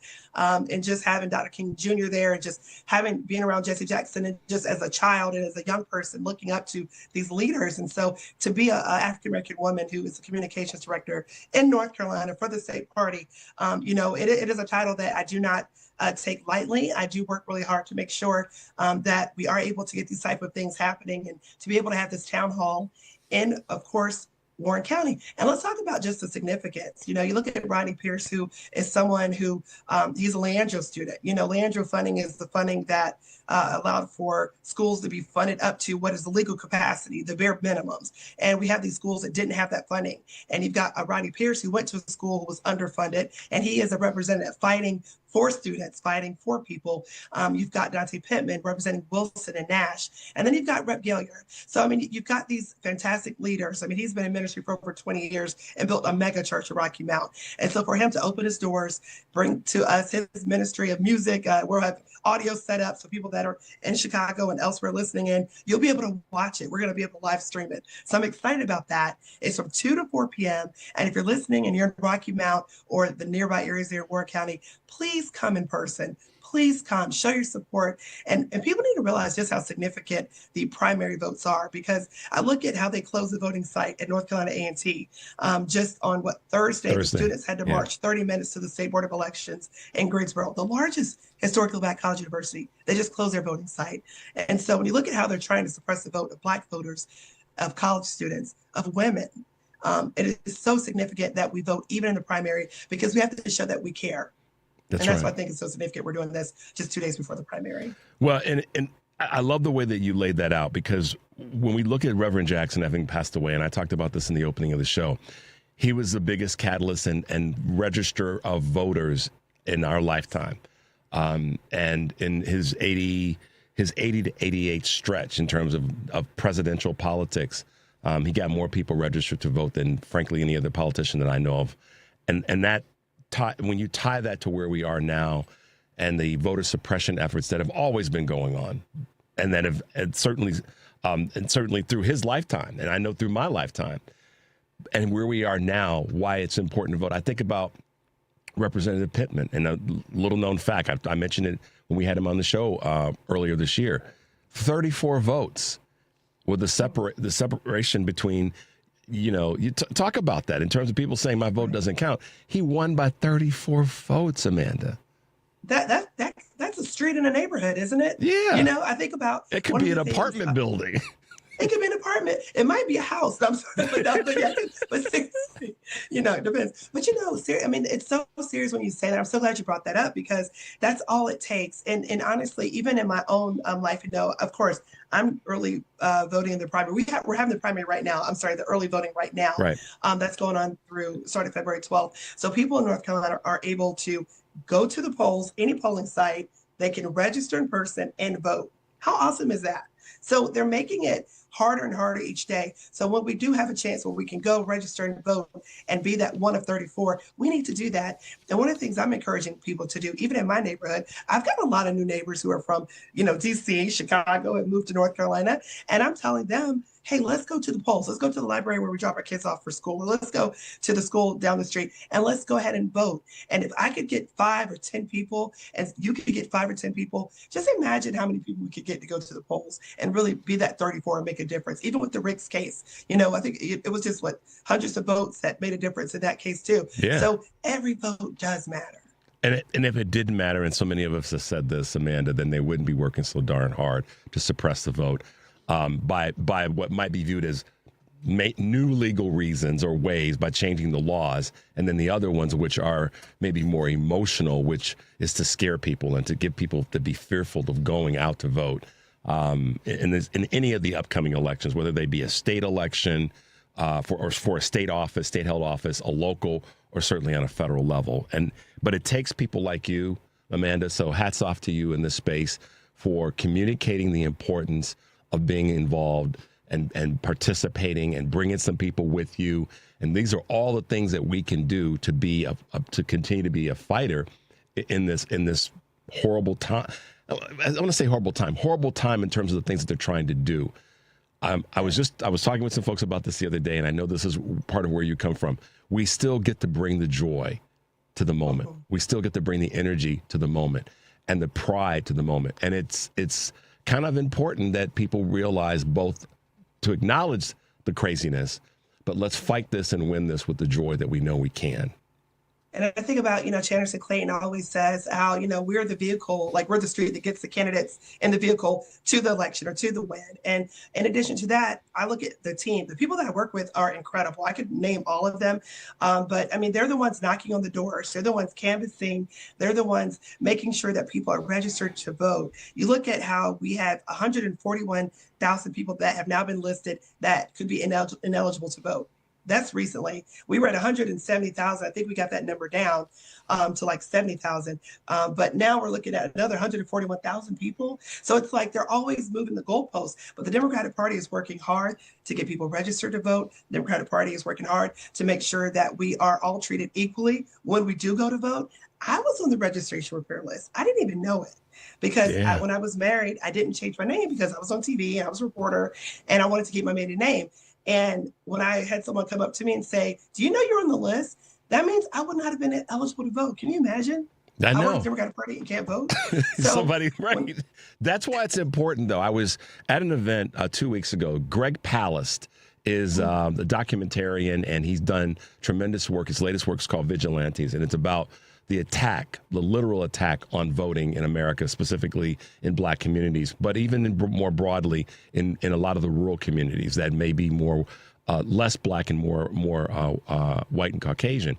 But the point of it was, he said that you got to check, and you got to check again, and you got to check one more time, and you got to let people know around you to check and check again and check one more time to make sure that you're not on some weird list or that you've not been kicked off.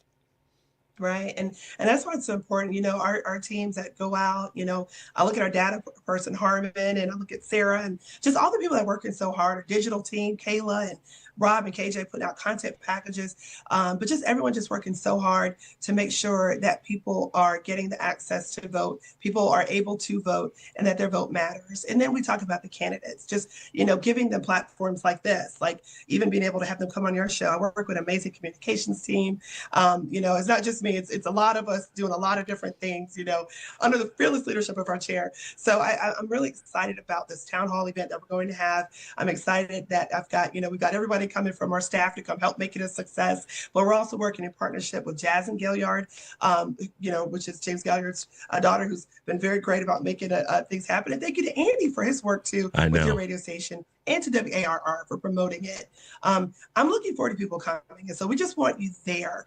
I think this is going to show people that we care about the elections, that we're excited about the primary that's coming up, and that we are going to move into a new space. I think there's been a lot of conversations. You may have heard these conversations where people have said, I'm sitting out, or I'm tired, or I'm not getting involved. And, especially after Kamala Harris lost, I covered that campaign as a reporter. I know how devastating that was, but this is not a time to sit back and sit down. This is a time to stand up and fight even harder, because we can see behind the scenes things are happening to strip us from our rights, and we have to continue to fight for them. Without a doubt. Especially as a Black woman. Especially as a Black person, but also just as an American that knows if we don't fight this thing and win it right now on every single election, state, local, and national, this is an opportunity to bring that joy to the table. Amanda Fitzpatrick, y'all, who is the North Carolina Democratic Party Director of Communications. And I so appreciate you hanging out with us this morning, and look forward to seeing you in a couple of weeks so we can put on a great show. We'll be blessed to do this, and I'm honored to be able to come down and hang out and do a great event with you guys. Do we say the date? March 1st. March 1st. 2 to 4 p.m. Eastern time. March 1st, Eastern time, 2 to 4 p.m., Rocky Mount, North Carolina. Please come. Word Tabernacle Church. You can go to ncdp.org and you'll see the banner at the top, and you can click on that. It's free. It's free. Yes. So all is welcome. We'd love to see you there. We'll see you March 1st, 2 to 4. All right, guys. Amanda, thanks for hanging out with us. I'm looking forward to seeing you in a couple of weeks, and just stay safe and stay focused like you always do. Thanks. All right. See you soon. Bye-bye. All right, guys, let's take a quick break. Thanks so much to Amanda for hanging out with us for a bit. 773-763-9278 is the number. You're listening to Choose Views on WCPT, AM 820 in Chicago, and WARR 1520 AM and 103.5 FM. From Warren County, North Carolina, I'm Richard Chu. We'll be right back.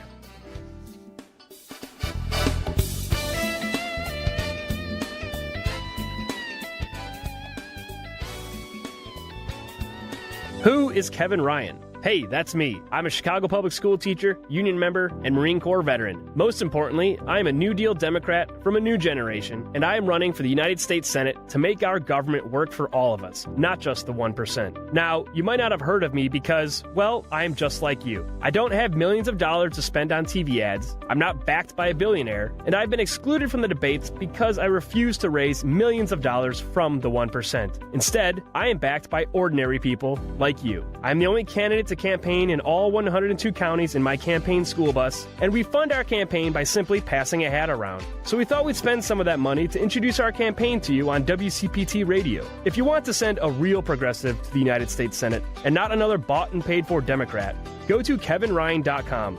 Spread the word and vote for the candidate endorsed by Illinois progressives. My name is Kevin Ryan. I'm running for the U.S. Senate, and I approve this message. Paid for by people of Illinois and Kevin Ryan. You're listening to WCPT 820. Here's the latest Chicago weather update.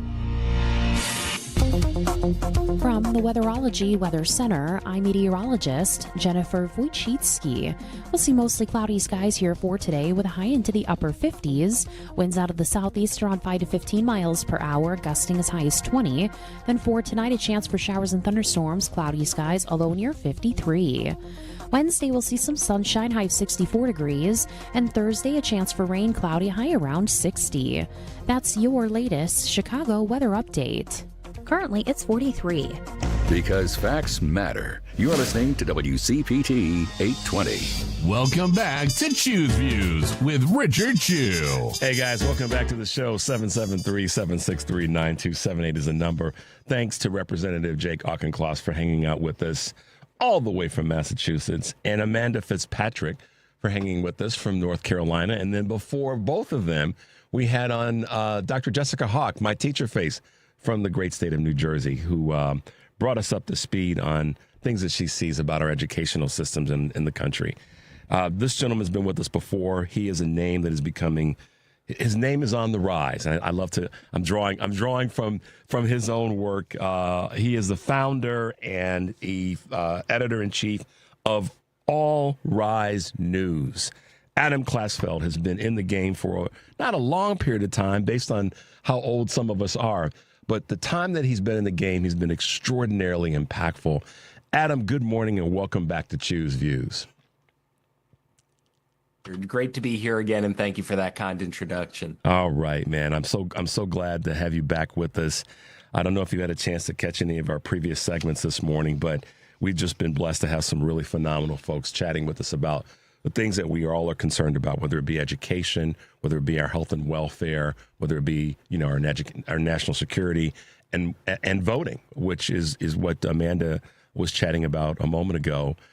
And, you know, you've just been so locked into this debacle about how we've allowed some of our leaders to stand up and protect and be guardians of pedophiles. And when it comes to this Epstein file, so it's beyond the Epstein files now. I mean, Representative Massey called this the Epstein administration. And it's just a horrible situation. It's horrible for this to have happened on a scale that we are now becoming more and more aware of. But it's even, to me, more horrible that people who say that they are of faith, whatever the faith may be, I could care less about which religion someone aligns himself with, but they're of faith, they're of good nature, they're a believer in protecting us as citizens of this country. There's so many people that are, you know, dodging this and propping up this administration right now when it comes to the Epstein files. Talk a little bit about how you viewed this as a journalist, but also have you just viewed this as a human being? Right. Well, you know, I caught wind of, started my coverage of the Epstein case as a cub reporter in the Southern District of New York. That was the federal court where a lot of this came to a head. I saw the trial of Ghislaine Maxwell. I covered every day of it. And so I saw so much about how the government, when it's functioning properly, can find justice for the victims, how they reconstructed events that were decades old, and how they had a trial that led to these convictions. And finally, after justice slipped from their fingers with the death of Jeffrey Epstein, to actually put someone on trial, to have public evidence put through the adversarial process, leading to convictions and sentencing. And to contrast that with how everything's rolled out right now, it's horrifying. You take a look at the fact that with the release of the files, where is accountability happening? There are investigations in the UK. There are investigations in France. There are investigations in Latvia, Lithuania, Poland, and in the United States, the one place where the representatives of the people came together to say these files must be released. What are we getting? We're getting this nothing to see here posture from the administration. And we get that, that so-called oversight hearing with Pam Bondi, unable to make eye contact with the women in the room, standing up right behind her in that iconic image and sneering at them. There's no other word for it. There's, every time she's asked a question about it, and a reasonable question, it's her Justice Department that put out the figure with the FBI in that infamous July memo that Epstein harmed more than 1,000 people. That number wasn't out there before that. And people have questions about that, and she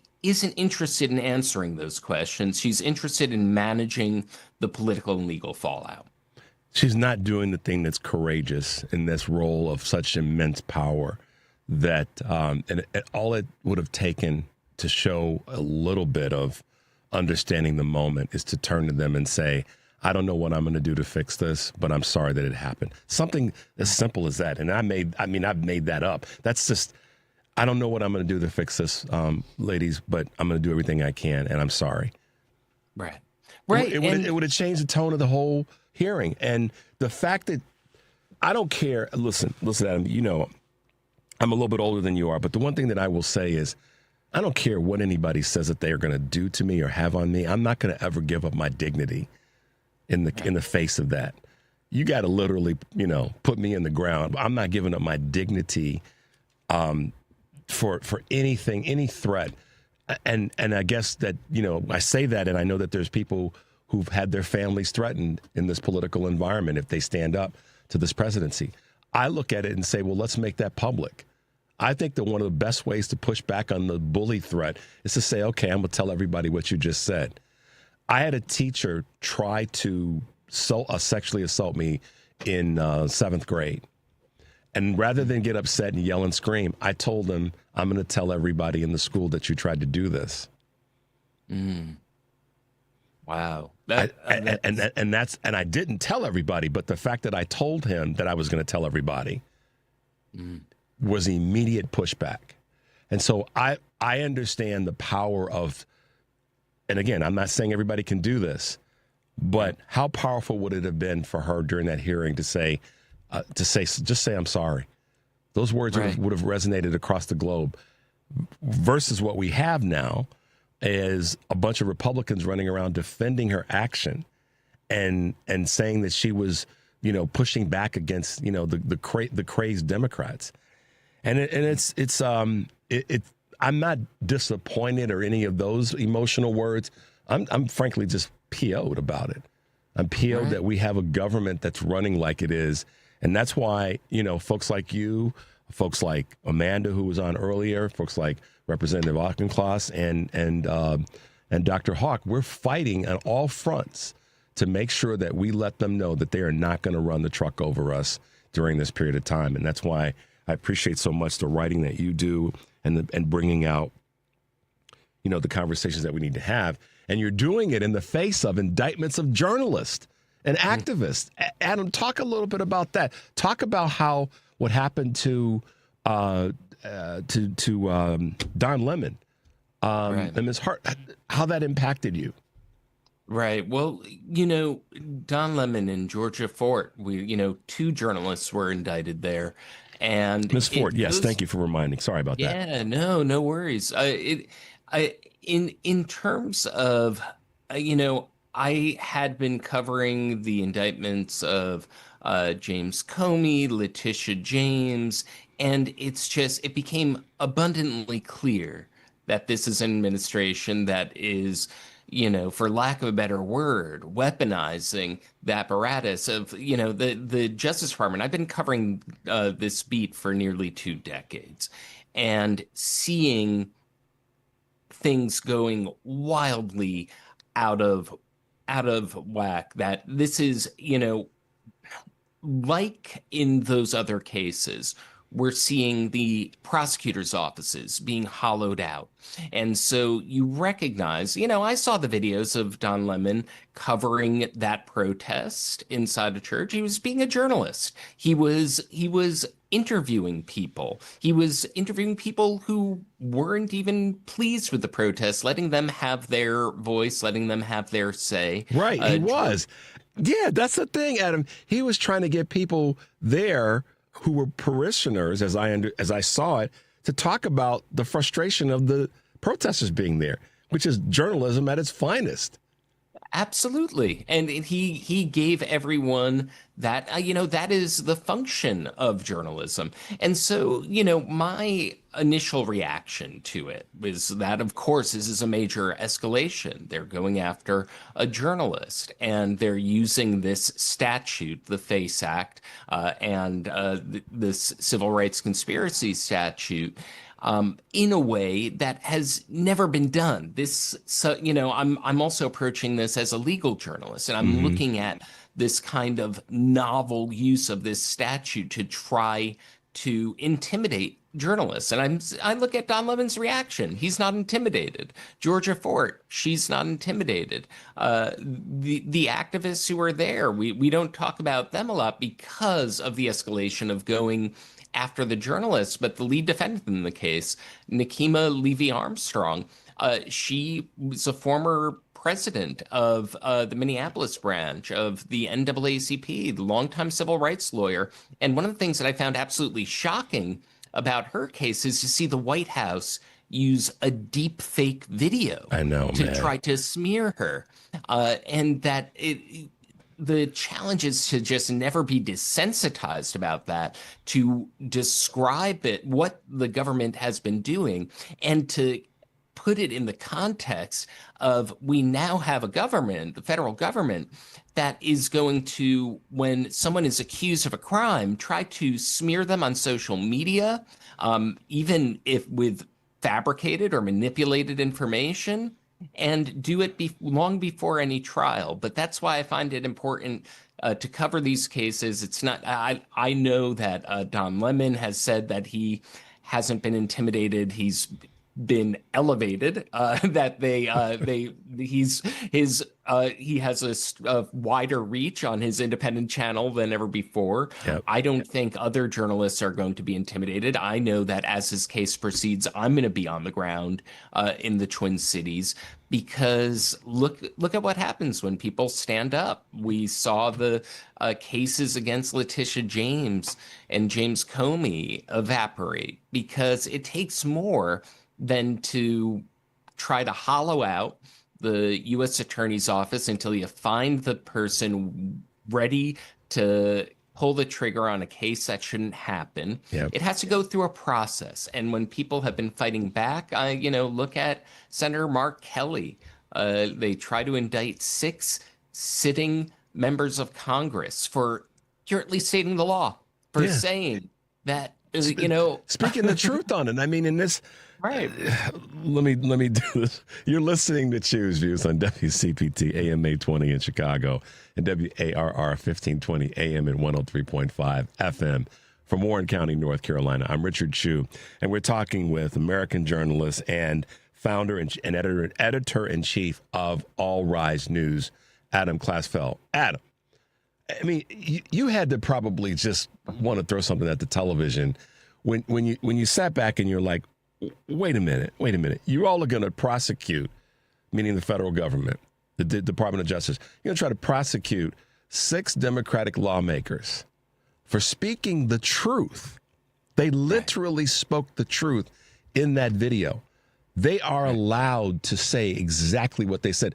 And not even if we put it in the category of freedom of speech, but just as folks who understand military law and military protocol, they said what they're that not only allowed to say, but what they were supposed to say. That's the crazy irony of it, of ones that had served, and they signed that they would not execute an unlawful order from a superior. Isn't that crazy? Absolutely. It is absolutely crazy, and it's outrageous, the fact that they even attempted this. And it has come to light now that not a single grand juror went along with it. Now, everyone knows the expression, a prosecutor can indict a ham sandwich. They couldn't convince a single grand juror to go along with it. Not one.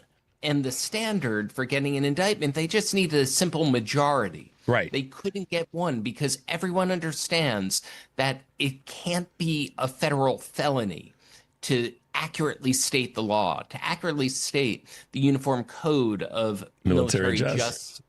You cannot gin that up as a federal crime. And I think that even anyone having gone along with it, I think it's an abject humiliation of Jeanine Pirro, who runs that office. And beyond that, it torpedoes the credibility of anything that office might try, because they tried this.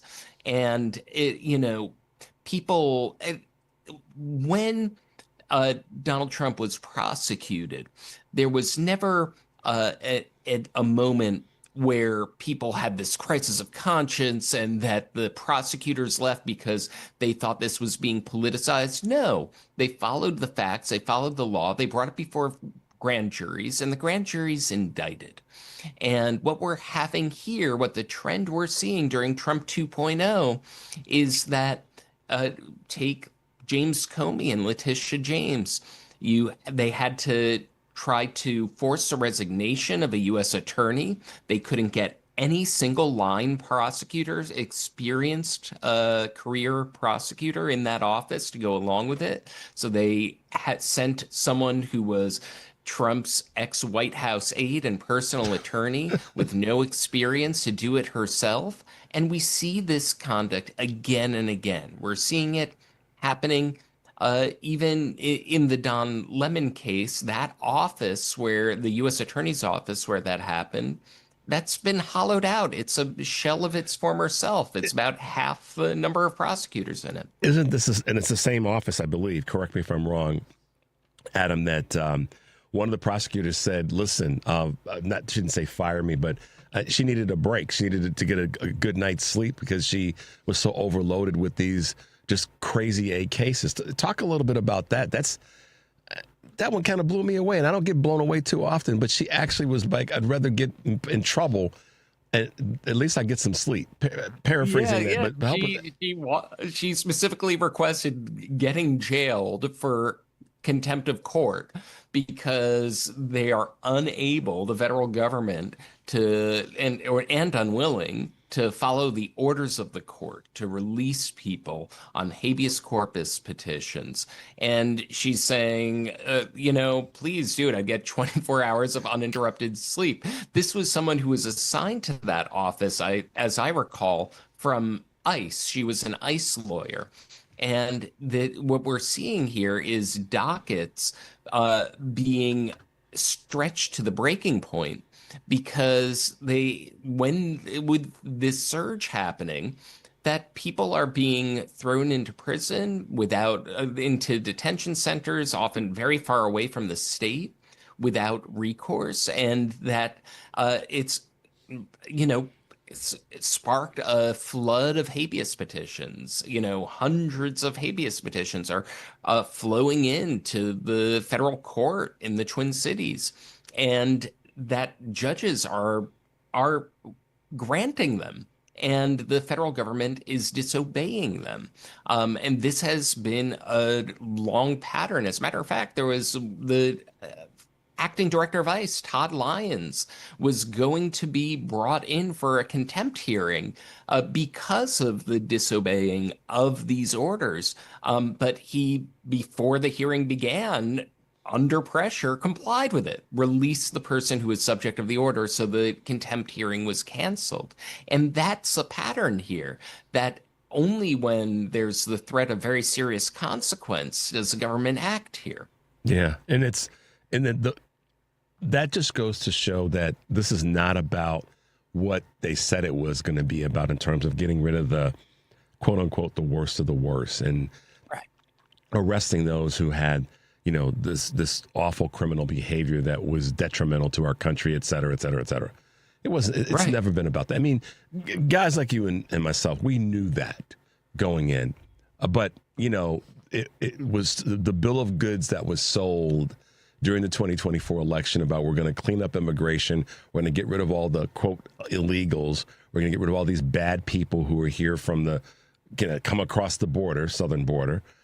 We knew it. We told everybody it's a bunch of garbage, and now here we are. And not only is it terrifying people's lives, but it's also disrupting our court system in a way that it can't function. And I mean, that really blew me away. She said, I would rather, lock me up for 24 hours. I need to get some rest. And the impetus of that, the catalyst of that, is because of how they're manipulating the justice system. And it's just a horrible, horrible thing to see happen. Take us to the other side of this conversation, and as we wrap up, Adam, our courts seem to be holding right now, and you kind of spoke from a somewhat optimistic perspective in talking about how the courts are saying no, we can't go down this path. Do you see that there is some trackable momentum that we can lean into as we go forward and get closer to the midterms? I asked Representative Auchincloss about what can we be doing in terms of these hearings, and he talked about calling your congressmen, congressional leaders, and saying, we need hearings. Give us a little bit of a wrap up in terms of how you think the justice system, the court system more specifically, is holding up right now. I think that people are holding up in their use of the justice system. And let's take a moment to really think of the bravery of a lot of the federal judges who are facing unprecedented threat. I mean, there's been a spree of death threats to federal judges, particularly federal judges who rule against Trump. This has been documented that many of them are receiving pizza deliveries to their home addresses and what's known as pizza doxings. Often those deliveries are in the name of the son of the murdered son of a different federal judge. Judge Salinas. And so that under vilification, I mean, just very recently, Judge Boasberg, and he's the one who has been absolutely vilified by this administration. They tried to file an ethics complaint, a disciplinary complaint against him that was rejected. They're trying to build pressure on Capitol Hill to impeach him. What does he do? In the face of this multi-pronged attack to demonize him, to try to oust him, he says that he's going to grant that the people who were wrongly spirited, I won't call it deported because deportation, it means that there's some sort of process. Yeah. He ordered them to be allowed to return to the country and have some sort of process, to have some sort of hearing. It's crazy. It's such a crazy thing right now. Adam, as always, we push it to the wire. We got to wrap up, man. It's good to see you. It's good to have you on the show. Put it on your calendar. We're going to have you back again. Adam Klasfeld, who is the editor-in-chief and founder of All Rise News. Follow him on social media. Adam, thanks for hanging out with us today. We'll see you soon, okay? My pleasure. Great to speak to you, and looking forward to the next time. All right, man. Be well. All right, guys, thanks for tuning in today. Make sure you stay tuned for Joan Esposito Live Local and Progressive. Patty Vasquez driving it home. Got to get it in because, they're my cousins on the radio. Take a deep breath and make your life count. We'll see you tomorrow.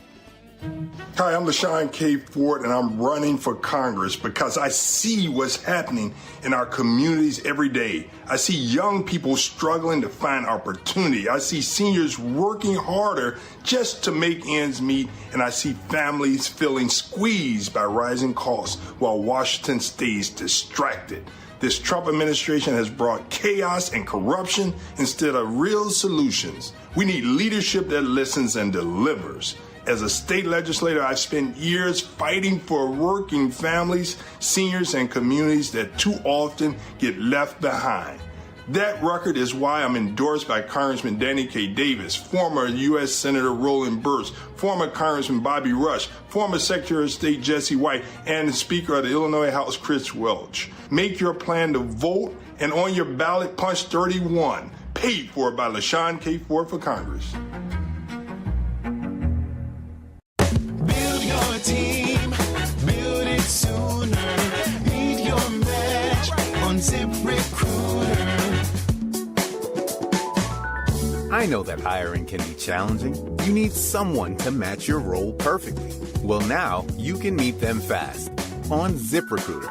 Need to hire right away. Start your search for strong candidates. The right fit awaits. All your roles, fill them sooner. Meet your match on ZipRecruiter. Just head to ZipRecruiter.com/free right now to try it for free, and you're on your way to meeting your match. 4 out of 5 employers who post on ZipRecruiter get a quality candidate within the first day. So try it now. Go to ZipRecruiter.com/free. That's ZipRecruiter.com/free. Meet your match on ZipRecruiter. Try it free. Amazon Business empowers leaders with smart business buying tools, leaving time to focus on strategy and growth. Free up your teams and focus on your future at AmazonBusiness.com. NBC News Radio, I'm Michael Kastner. Civil rights leader and former presidential candidate Jesse Jackson has died. More from Rory O'Neill. His family announced the death overnight, saying Jesse Jackson passed away peacefully, surrounded by loved ones. In a statement, they remembered Jackson as an icon whose, quote, unwavering belief in justice, equality, and love uplifted millions. It goes on to say, we ask you to honor his memory by continuing the fight for the values he lived by. An ordained Baptist minister who marched with Dr. Martin Luther King, Jesse Jackson died at age 84 after a long illness. Most Department of Homeland Security employees still have to work, even though they aren't being paid. Congress withheld funding over concerns about reforms to immigration enforcement, causing a partial government shutdown Saturday. The shutdown primarily affects TSA, FEMA, the Cybersecurity and Infrastructure Agency, the U.S. Secret Service, and the U.S. Coast Guard. Iran is actively pursuing a nuclear agreement with the U.S. Iran and the U.S. are scheduled to hold nuclear talks in Geneva today, which President Trump spoke about on Air Force One. But typically, Iran's a very tough negotiator. They're good negotiators, or bad negotiators. I would say they're bad negotiators because we could have had a deal instead of sending the B-2s in to knock out their nuclear potential. Meanwhile, the Pentagon has deployed a second aircraft carrier to the region as the White House weighs military options if talks are unsuccessful. Iran's state-run Fars news agency quoted a foreign ministry official as saying that common interests included in the negotiations are in the oil and gas fields, mining investments, and aircraft purchases. It's Mardi Gras, and celebrations will peak today in New Orleans. Security has been tight in the Big Easy, on par with the Super Bowl leading up to today, Fat Tuesday. Michael Kastner, NBC News Radio. This is 820 AM, WCPT Willow Springs, and streaming worldwide at WCPT820.com. We are Chicago's progressive talk, where facts matter. Now, your WCPT 820 weather update. From the Weatherology Weather Center, I'm meteorologist Jennifer Wojcicki. We'll see mostly cloudy skies here for today with a high into the upper 50s. Winds out of the southeast around 5 to 15 miles per hour, gusting as high as 20. Then for tonight, a chance for showers and thunderstorms, cloudy skies, although near 53. Wednesday, we'll see some sunshine, high of 64 degrees. And Thursday, a chance for rain, cloudy, high around 60. That's your latest Chicago weather update. Currently, it's 43. This is Chicago's Progressive Talk, 820 AM, WCPT Willow Springs, and online at WCPT820.com, where facts matter.